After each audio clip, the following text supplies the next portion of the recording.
Peace, peace, peace. As soon as I set this camera up, I'm always like, it could be a little bit.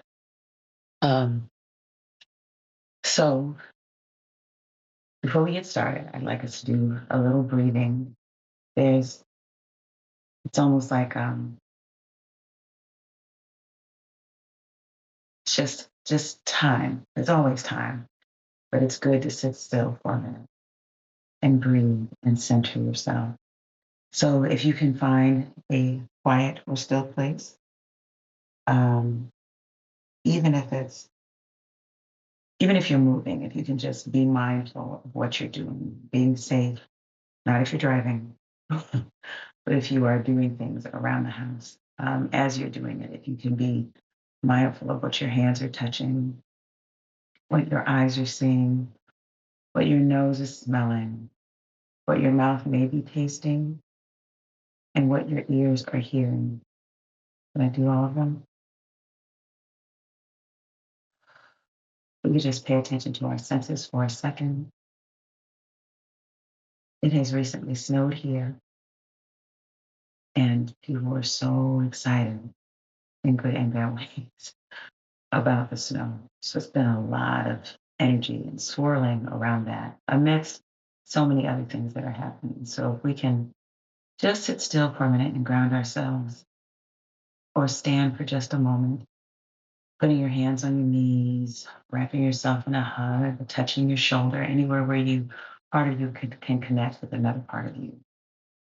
We're going to inhale through our nose, taking a long, deep breath. Exhale, sigh out of your mouth. We'll do two more of those, inhaling through your nose. I have now closed my eyes. If you are in a place where you can close your eyes, you're welcome to do so. And exhaling out of your mouth. Another time, inhaling through your nose and exhaling out of your mouth. We're going to do some Nadi Shodhana, alternate nostril breathing. But one of the things that is true is that all of us encompass the Creator and creation, which is balanced in male and female. And so um, I think it's very easy when people are talking to us about what we should be and how we should look and all of those things to miss that we are complete. We are a complete representation of creation. So in many traditions, the left side of your body represents your feminine side, and the right side represents your masculine side. So especially for me, when I'm doing Nadi Shodhana, I think about bringing balance to both of those spaces, to light and dark, to wet and dry, to soft and hard, all of those things. So usually you take your hand, and you don't have to do it this way, but you take your hand and you drop your index and middle finger, leaving your ring finger and pinky up, and leaving your thumb extended. But you can also just use your index and your thumb. But I'm going to do this. It almost looks like a hang loose sign. So we're going to put our nose over our right nostril and inhale through the left, filling up your belly, a nice deep breath filling up your chest. Then close the left nostrils off and exhale out of the right. And exhaling so that your navel comes back towards your spine. Inhaling through the right nostrils, filling up. Exhaling out of the left nostrils. Inhaling through the left. Closing off the left. Exhaling through the right. So I'd like you to continue. You don't have to move at my pace. I will give some slow cues. I'm going to inhale through my right.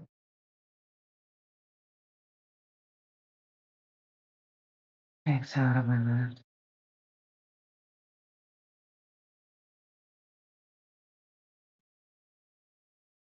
Inhaling. Exhaling. Inhaling. And exhaling. And I'll leave you some space to move at your own rhythm.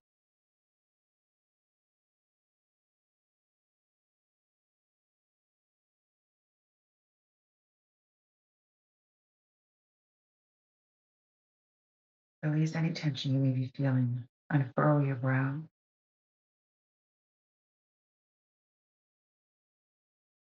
Move your tongue from the roof of your mouth. Unclench your teeth.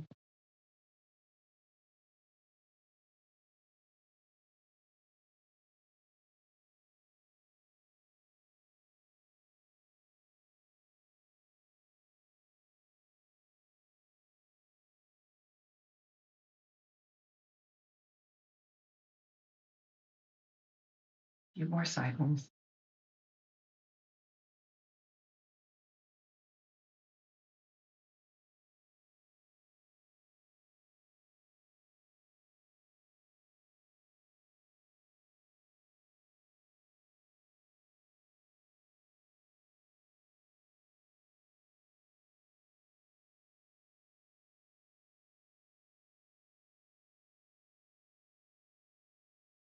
Breathe it filled up and exhale out of your left side. We're going to release both nostrils and just inhale, filling up our belly, chest, up to our collarbones, and exhaling out of your nose. Inhaling again, both nostrils, and exhaling out of your nose one more. Inhaling, both nostrils, and exhaling. Okay. So I wanted to share some breathing today because it's good to be grounded. I'm also checking, do I need a tissue? See if I do. The other lovely thing um, about alternate nostril breathing is that it often clears the nostrils. So when I do this with little children, I try to make sure I have a box of tissues somewhere, not just put it's not all over the place. So I'm sharing about um, my spiritual path, and I end these with Reverend Akonfo, yada yada yada yada. But the movement from from one to the other and the continuity between all of them um, really keeps me in a place and continues to develop a place of knowledge of myself, comfort in the world around me, connection with the world and people around me. So today, I want to share this proverb. And for all of my tree speaking people, please forgive my mispronunciations. And it can only be fixed if I try it and then you say, no, that's not quite it. So there's a proverb when I was running the homeschool co-op out of our home, we used to start every day with a proverb. And I would write the proverb on a little whiteboard, and the children would all write it down in their proverb book. And we would talk about the meaning in a big circle on the floor. And then as my children got older and they went into um, nubility or rights or moving them from childhood into manhood, womanhood, they learn Proverbs again. And so Proverbs, of course, and we have all sorts of Proverbs. We have we have we have many as African Americans that we say, you don't get wore out where you show out.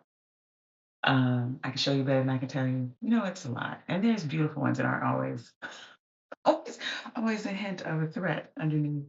Or that you're gonna learn. You'll learn it if you keep watching. But they're very helpful. It's like having a seed of knowledge that is an entire tree that you stick in your pocket.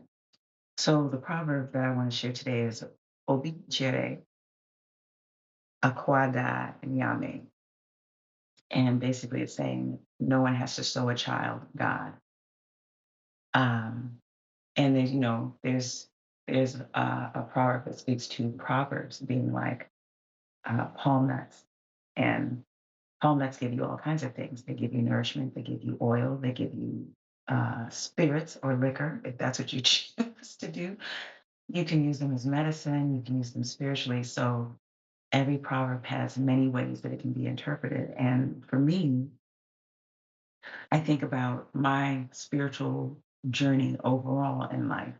And as a child, before before I was being told this is how it ought to be or this is how it shouldn't be, that there was always a connection. There was always a connection with the creator, with the divine, with the great mystery, with nature, with all of those things. And as a child, there's a few different ways people interpret this proverb. They'll say the creator is so evident and so apparent and so large and majestic that even a child could know. And that's okay. But I lean more toward a child is more prone to know first. A child is more prone to recognize the majesty and wonder of the great mystery because a child lives in wonder. A child lives in awe. A child lives in appreciation and unfettered play, um, marveling at something. Maybe it's a new taste and it's sweet. There's spaces in our bodies as children where we don't question what's marvelous, what's magnificent, what feels good, what tastes good, what's fun. We don't question it. We just go, that's fun. So I'm gonna go do that. Or that's great. So let's go play with that. That's amazing. So let's go look at that. So in the um, in the tradition that I'm in, and in many African traditions, and many world traditions, children and elders are seen as closest to the creator because they have either just come from the land of Ensamando or the land of ancestors or the realm of God, or they are headed there. So there's, as a child, we get here and we don't have all the things that life puts on us, the beliefs, the stresses, the worries, the cloud, the confusion, whatever. And as an elder, prayerfully, we've lived our life well. We're moving into spaces of clarity, returning to the freedom of children, with wisdom attached, the wisdom of living attached, because children do have wisdom. Um, and we are preparing. We're preparing to return to being part of creation, to being part of the creator, to be ancestors that will be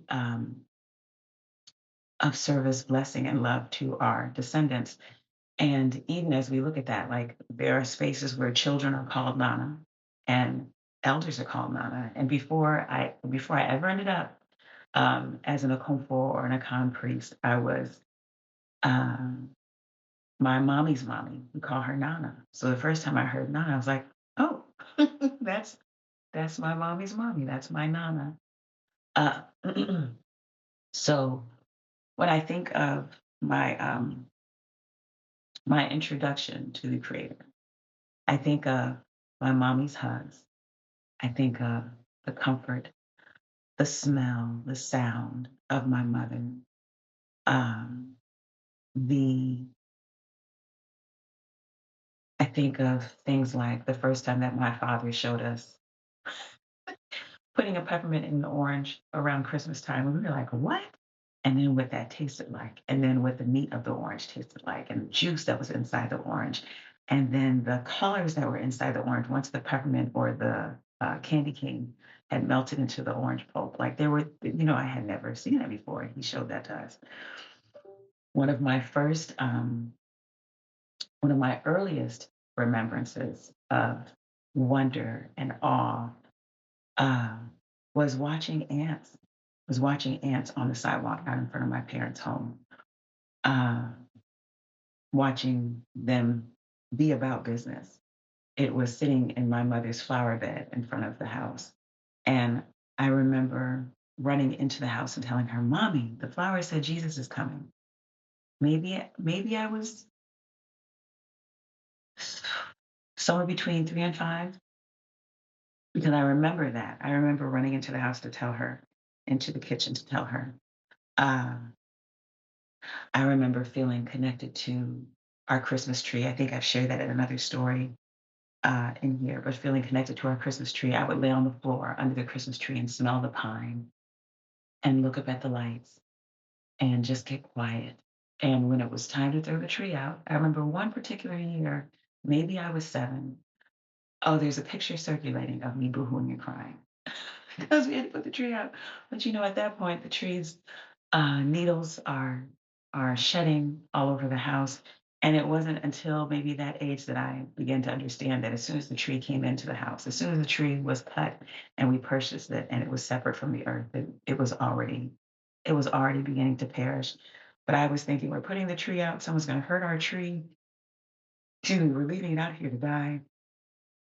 Uh, and so there are a lot of places. There are places, fireflies, sunrises and sunsets. When I got into my teenage years, and I would go running early in the morning, and then come home and sit and on the hill in the park near my home and watch the sunrise.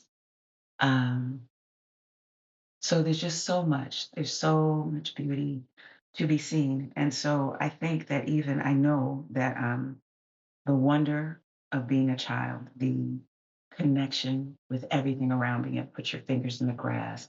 My mother used to have peonies at the house and crabapple trees.